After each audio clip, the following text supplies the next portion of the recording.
E foi um processo histórico muito difícil, muito complexo.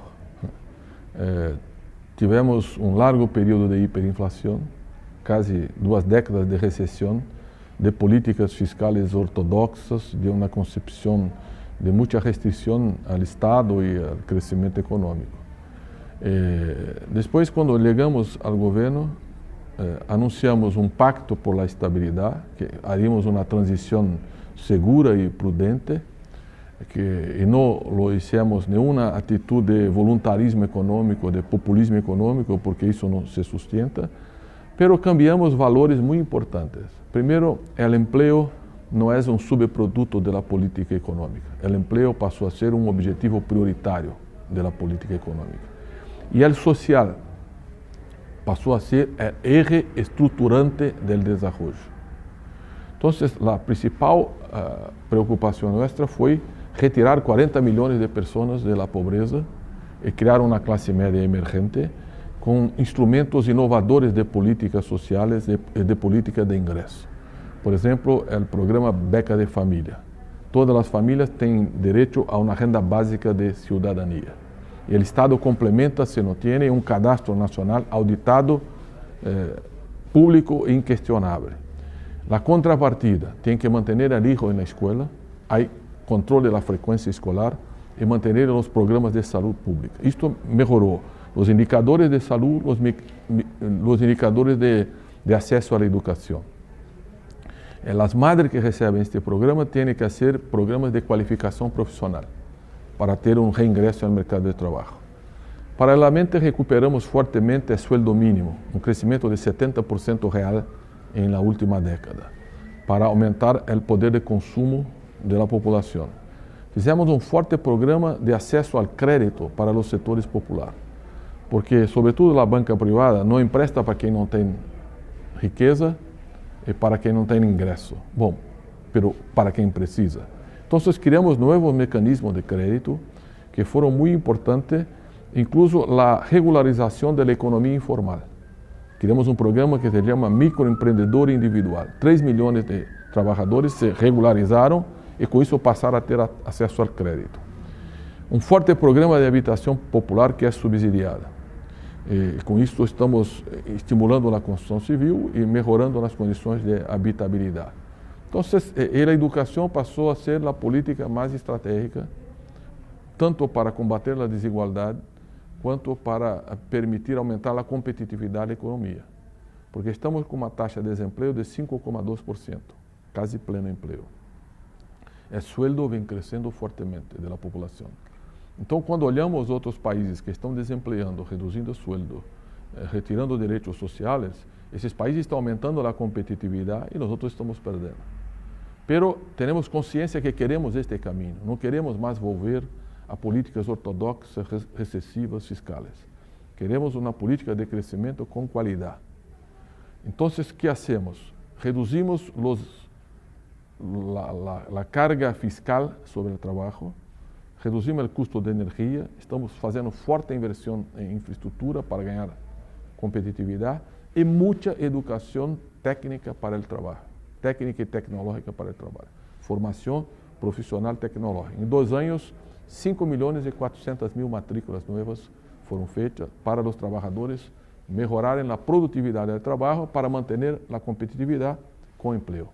Eu creio que nasceram exatamente de uma liderança histórica como Lula, que vem de... Nós temos 40 anos de militância, começamos na luta contra a ditadura há muito tempo, e a luta social, sindical, popular, estudantil, é muito importante para formular políticas públicas que dialoguem com os movimentos.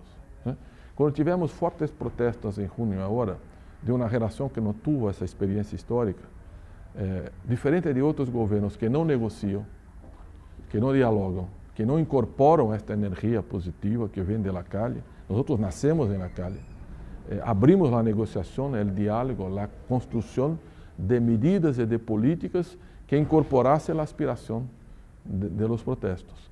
E nadie foi à calle para retroceder em Brasil, pero para avançar mais rápido. Então, exemplo concreto. Nós havíamos proposto por 2 vezes ao Congresso Nacional vincular os royalties do petróleo a la educación, 100%. El Congreso dijo no a Dilma. Cuando vieron los protestos, presentamos nuevamente el proyecto. Aprobamos 75% y 25% para la salud. Fue una gran victoria política. Transformaron una riqueza no renovable, que va a terminar, que es el petróleo, y una riqueza infinita, que es el conocimiento y la educación. Otro ejemplo, queríamos hacer un programa de importación de médicos porque hay una carencia de oferta de médicos, sobre todo en la salud pública, en la atención primaria, en la prevención. No conseguimos por las corporaciones médicas. Cuando veio la protesta, presentamos el programa Más Médico. Vamos a contratar 13.000 médicos, incluso ya tenemos 100 españoles trabajando allá. Queremos más médicos españoles en Brasil. Son 10.000 reales por mes de sueldo, más un abono que se hace para la instalación. Y vamos a colocar 13.000 médicos en la atención básica. Hoy este programa tiene 84% de la aprobación en la encuesta. Esto nació en la calle, nació de una aspiración popular, de una respuesta que teníamos que dar. Lo mismo en la movilidad. El inicio del proceso fue un poco el problema de la movilidad urbana. En 10 años nosotros colocamos 30 millones de autos, de coches a más en la calle. Hay un problema de tránsito, de congestionamiento. Entonces el programa es más metro, más bus, más corredores de bus. Entonces hay un gran esfuerzo para la movilidad, 50.000 millones de reales de inversión. Entonces, estas iniciativas nacieron de la lucha social, del diálogo con la sociedad. O que yo tengo hablado acá, parte de este movimiento tiene a ver con la internet, las nuevas redes sociales, la comunicación directa, interactiva. La juventud no quiere más simplemente votar. Hay un cuestionamiento de la democracia representativa. La juventud es digital, las lideranças são analógicas y el Estado es cartorial. Y hay un curto-circuito, hay un problema de diálogo interrelacional. Pero es importante tener la democracia directa, mas nada sustituye en la democracia los partidos, el parlamento, la representación política. Ellos tienen que se organizar en partidos nuevos si nadie los representa. Ellos tienen que buscar disputar este espacio político. ¿Y por qué partido? Porque la democracia es disenso, el partido es parte del proceso. No hay, la internet no va a sustituir la democracia. Es un instrumento a más para la democracia.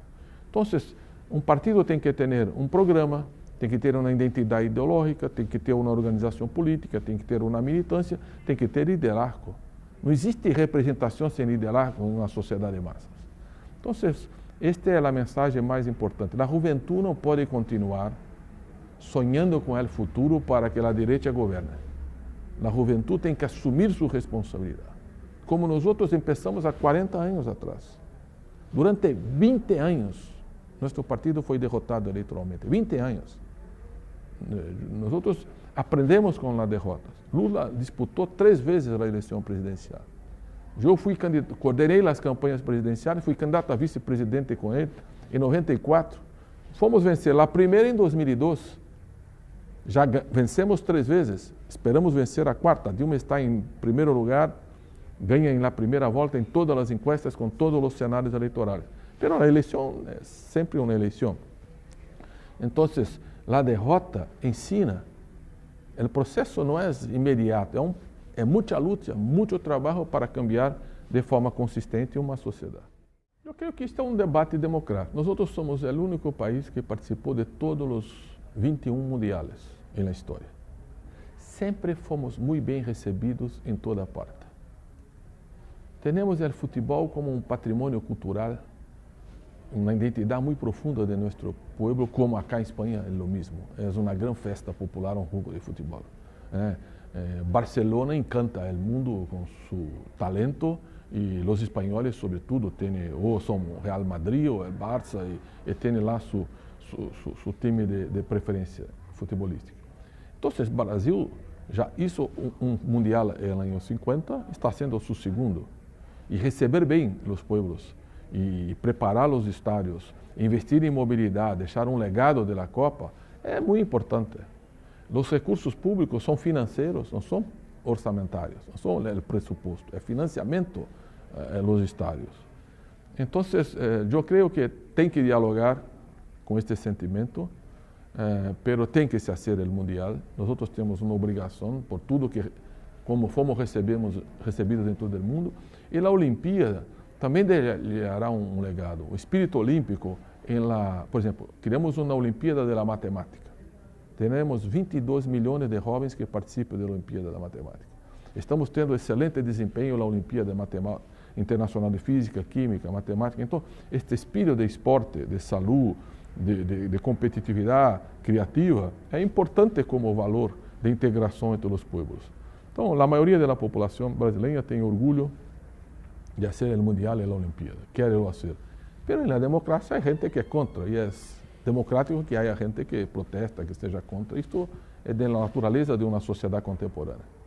O narcotráfico é um problema mundial mal resuelto. Não há uma política ainda nacional consistente. Talvez tenha que haver uma concertação maior entre, sobretudo, prevenção, educação, projeto de vida para depender menos das drogas. A gente pode ser feliz e criativa e ousada sem necessariamente recorrer a la drogadição. E havia em algumas cidades, sobretudo em Rio de Janeiro, mas não só, uma ocupação territorial em los bairros, nas favelas, nas situações mais carentes, de organizações criminosas de narcotráfico que ocupavam esse território. A responsabilidade por la segurança pública é do governo da província em Brasil, não é do governo federal.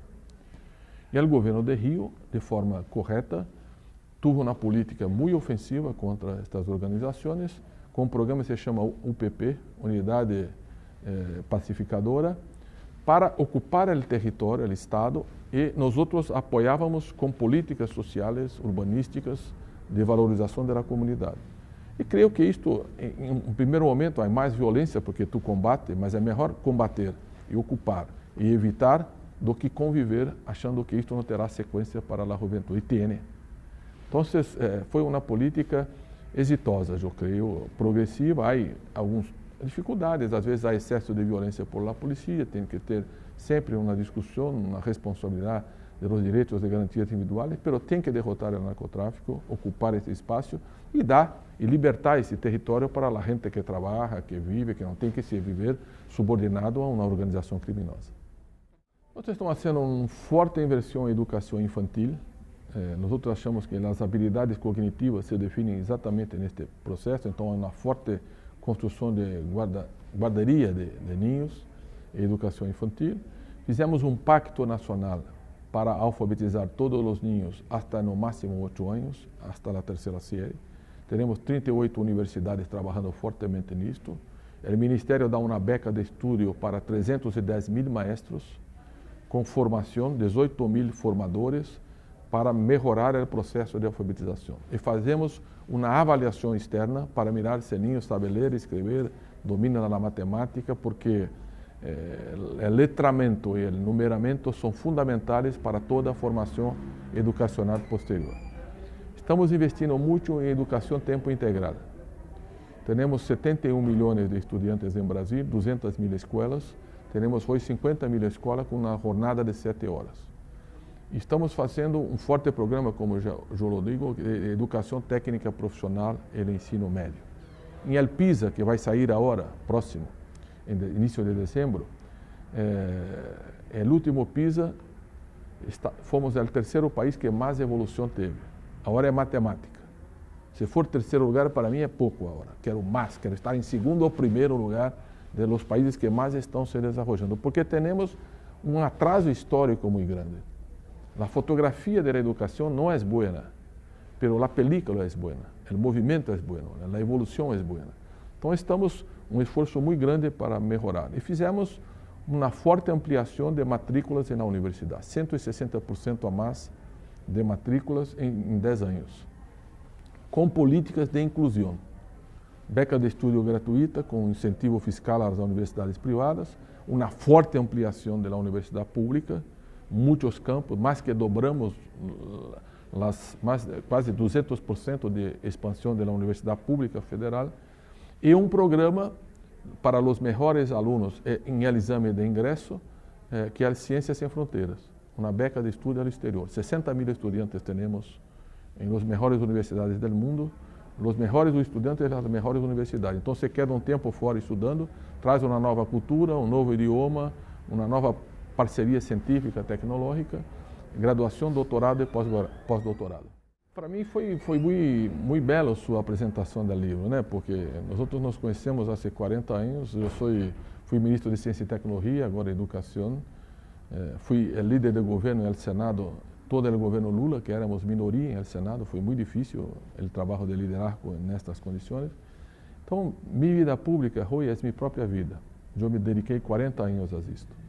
E por isso ver o Brasil com indicadores sociais, com indicadores econômicos, com redução de mais justiça social, com menos desigualdade, apesar de muitos erros, de muitas dificuldades, não há que mistificar isso, não há um modelo pronto e acabado, nós estamos construindo um processo histórico, mas eu tenho absoluta segurança que vamos deixar para nossos filhos um país muito melhor que recebemos de nossos padres.